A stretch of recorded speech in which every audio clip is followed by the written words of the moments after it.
tous, c'est Ophélie, bienvenue dans cette nouvelle vidéo dans laquelle vous allez pouvoir évaluer votre niveau d'estime de soi. Avant toute chose, n'oubliez pas de vous abonner à ma chaîne, suivez-moi aussi sur Instagram, Facebook et sur mon site internet. Toutes les informations sont dans la description de cette vidéo. Cette vidéo est la troisième d'une série de 6.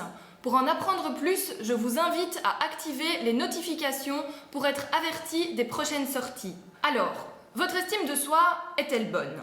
Pour vous faire une idée, je vous invite à réfléchir aux 4 questions suivantes.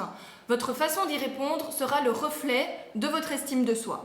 Première question, comment parlez-vous de vous ? Est-ce que vous parlez de vous d'une manière tranchée ou bien plutôt d'une manière neutre et modeste ? Est-ce que vous avez les idées bien claires sur vous-même ou est-ce que vous avez une impression de mal vous connaître ? Est-ce que vous avez un jugement sur vous-même qui est plutôt stable ou qui est plutôt instable et variable en fonction des circonstances ou des interlocuteurs ? Vous l'aurez compris, au mieux vous vous connaissez, au plus vous êtes sûr de ce que vous êtes et plus vous pouvez parler de tout cela en assumant pleinement, plus votre estime de soi est bonne. Deuxième question, comment réagissez-vous quand il faut passer à l'action ?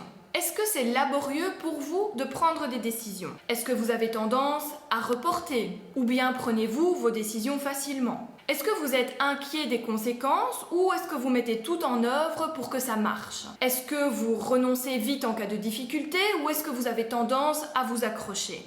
Plus il vous est facile de prendre des décisions sans trop vous inquiéter et tenir la barre même quand il y a des difficultés, plus votre estime de soi est bonne.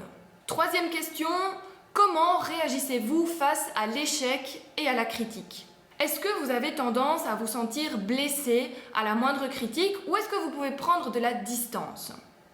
Est-ce que vous avez tendance à rechercher les informations négatives sur vous-même, à vous comparer à d'autres plus forts ou plus expérimentés ?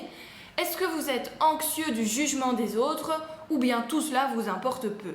Plus vous pouvez considérer l'échec et la critique comme de simples informations et pas comme des catastrophes intersidérales qui vous remettent complètement en question, plus votre estime de soi est bonne. Quatrième question, comment réagissez-vous face au succès ? Est-ce que vous êtes gêné de réussir ? Est-ce que vous avez peur de ne pas être à la hauteur par la suite si vous réussissez quelque chose ? Vous est-il difficile de ressentir pleinement la satisfaction et les émotions positives normalement associées à une réussite ? Ou bien est-ce que vous pouvez accepter les succès sans trop vous poser de questions ? Vous l'aurez compris, plus vous assumez pleinement vos réussites, plus votre estime de soi est bonne. Ces 4 questions vous donnent un aperçu de votre niveau d'estime de soi et vous constaterez sûrement que votre niveau varie un peu en fonction des domaines et c'est tout à fait normal. Si vous souhaitez réaliser une évaluation encore plus précise, je vous invite à remplir l'échelle de Rosenberg, dont je vous mets le lien en description.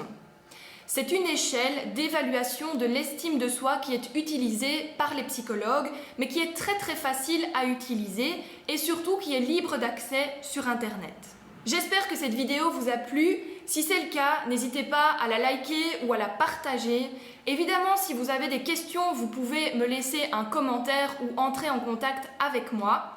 Je vous retrouve tout bientôt dans la prochaine vidéo pour vous parler de l'estime de soi en lien avec l'apparence physique et les comportements alimentaires. Restez connectés.